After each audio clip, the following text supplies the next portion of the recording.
when I got to Vietnam, they couldn't find the ship.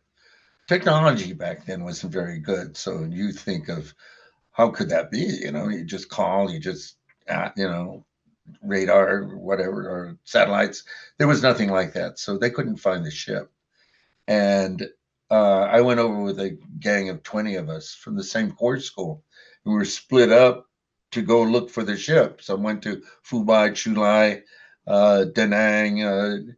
They couldn't find the ship. I ended up, after a few nights, I worked at, I think, Phu Bai for one night in the aid station there. Then I ended up in Dong Ha. And once I got there, they go, okay, the ship's up at Chu Lai. But why don't you, Dave, just stay here and work here? It'll be 4 or 5 days, and then the ship will come down here, and we can send you out in a chopper at that point. I go, fine. That's when I met Matt and Ski, and they my temporary assignment was cleaning surgical instruments and then sterilizing them. And so the OR, the emergency OR that was there, had 4 tents, Ringling Brothers tents, with the peak and all of that stuff. And there was surgical suites in one, and triage in another, two surgical suites, and then the area where I was, where all the surgical equipment was sterilized and cleaned, and supplies, bandages, etc. My area was open out. The flap was up. And out there was a small little uh, patio of marine machine green sandbags making the walls of my little patio. And we would go out there and eat or smoke or just get out of the tents, which always had this kind of diesely smell to them. So one night, shells started going off inside the perimeter.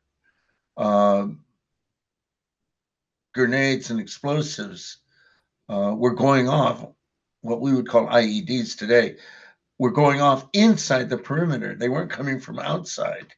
Although at one point I remember there was something going on outside the perimeter because the night flares were going up, little parachutes with flares would drift down. I remember looking up on them. I was laying on a cot, just chilling, and then these explosions started happening. And there was the wards were tents, like Quonset hut tents, down from us, and the wounded and the malaria and all of those guys. And I knew one of those went off in one of those Quonset hut tents. Matt came in and he goes, "We got wounded. There's a sapper just got into the perimeter and is blowing up shit all over the place. Get ready. We're going to start getting wounded." So I got together equipment. I knew what a surgical tray probably needed. So again, the forceps and stuff. I started that work, and then suddenly I heard something out in that little patio,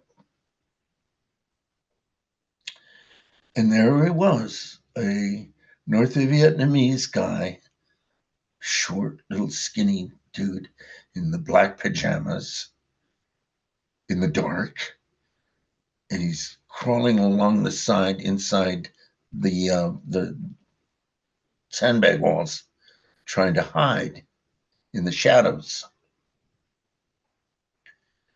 I stopped and looked at him, and I looked for his eyes. I couldn't see them. And I remember thinking,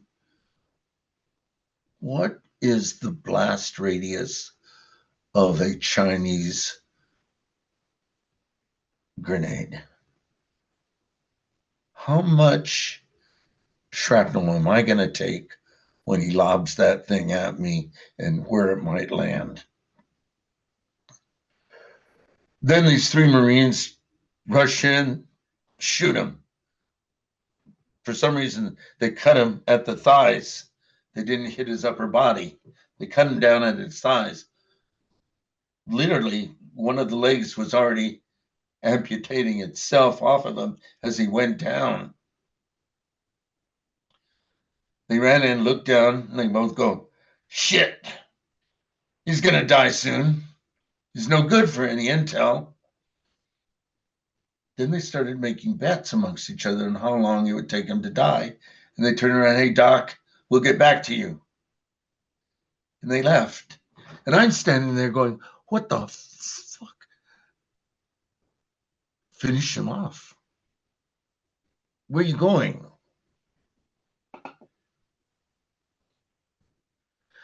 And then I did something that I still can't resolve in my mind.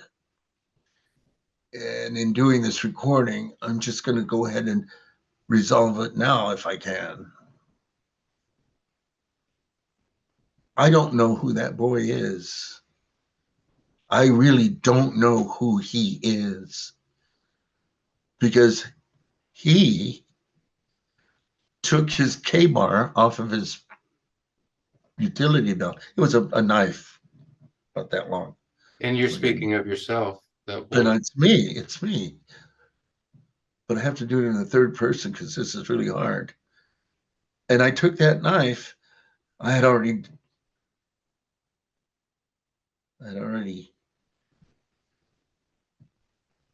done autopsies back in core school.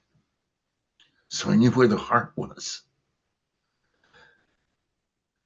I was shocked that he was still alive. And I went up to him and I drove the knife precisely how I knew I could get past the rib cage and get the heart. And I killed him. Trying to figure out, why did I do that?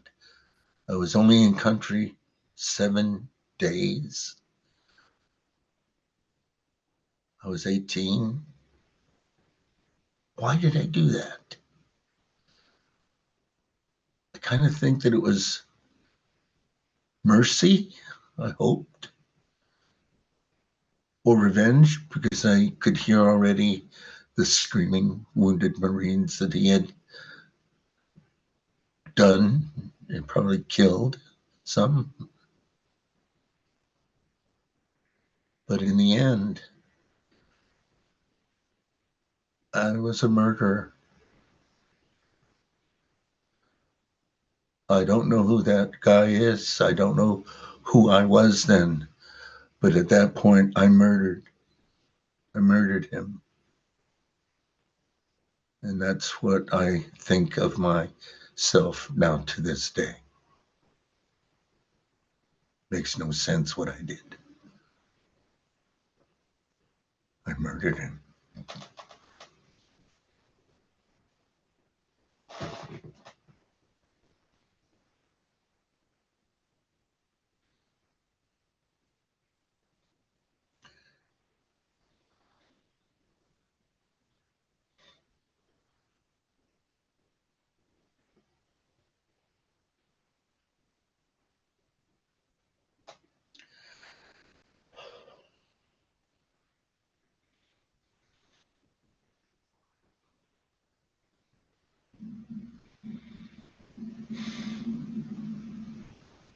Do you know, today, I think I probably did this to justify everything that went on there. People say that we lost that war. I don't think we did. Today, Vietnamese might still be communists, but it's a soft communism. They are very much market driven, capitalistic, good life. They have education and work and stuff. I don't think they would have gotten to that point from the farmer agrarian society that they were before to what they are today, unless we had gone there. So in my mind,